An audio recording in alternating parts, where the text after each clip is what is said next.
So, Julie Kilmartin, we're here in one of your classrooms, obviously a lot emptier and quieter than usual. Can you tell us what exactly is going on?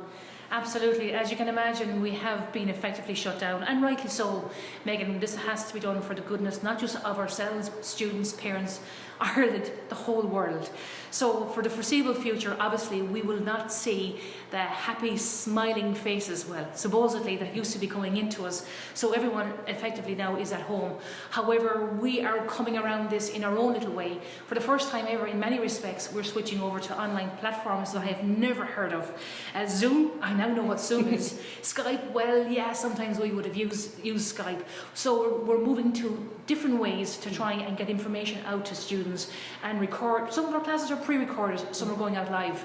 And here's a good one. How about a live stream from Julie Kilmartin's in Limerick with Alan O'Brien, 5th year honours maths, with practically a full class of students last night, and that was live. Now, I find that very incredible to think that students would do that on St. Paddy's Day, but they did.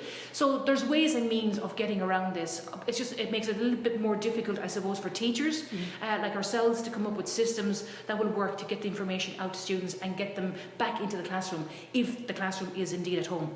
I suppose students are stuck at home, the schools have been shut down, so I guess, they're not allowed to interact with each other, they're told to stay indoors and stay away from each other. But I suppose, in a way, they need this because they need stimulation in some way, and they need to be able to keep up with classwork and have something to do. Indeed. It's like everything else is trying to get into a routine. For example, when it happened to us on Friday morning, people said, Julie, you must be gone home. Are you flying out? Are you taking a cruise? I said, no, I'm not. I'm going to come back in and keep my own routine. I'll do my 9 to 9. I'll do my 9 to 5 of a Saturday. I'll do my 9 to 7 of a Sunday. And I think that's going to be very, very important to students, that they keep some form of routine, getting up in the morning, having their breakfast, getting their little bit of revision done. They'll probably have an online class from their own school or coming directly from ourselves.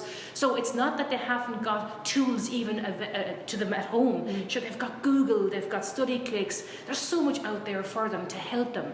I would say to them, they have nothing really to panic about.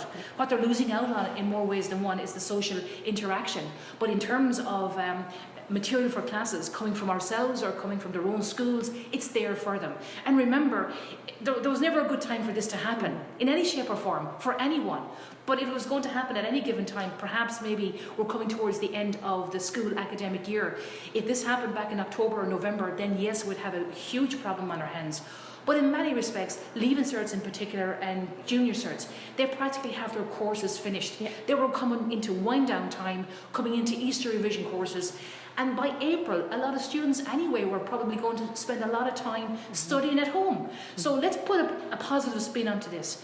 Let's see this as a form of, you're a few weeks away from your exams, you're doing revision, you're going back over material that you already have learned. If there's pressure on anyone, let's look at it. It really is on the Department of Education and Science, who really have to come up with a solution to a problem. And I'm sure they have contingency plans in place. And as the weeks progress, they'll press various buttons and say, okay, we're doing this, we're doing that, whatever. So we have to wait for them. So I would say to students, keep going as you're going, get your little bit of revision done, keep in contact with your school or whoever is there to help you.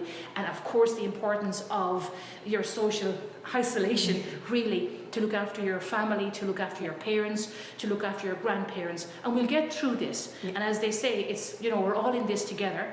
And the importance of your mental health and the little bit of exercise that you're going to have to get out there, a bit of fresh air. So there's a lot of pressure on a lot of people, but for students, the pressure really is on the adults. We have to come up with the solutions to solve, by and large, your problems. And we are coming up with them. Every day there's something new coming out. We're launching something new. So I would say to all, we'll say exam students, secondary school students more so, because we don't tend to deal with the primary students, we've got you covered. Yeah. We're out there. There's so many people looking after you and making sure that we have all the solutions for your various problems. So let's keep positive about all of this. Julie Kilmartin, thank you so much. And look, we'll all get through this together. Indeed we will. Thank you.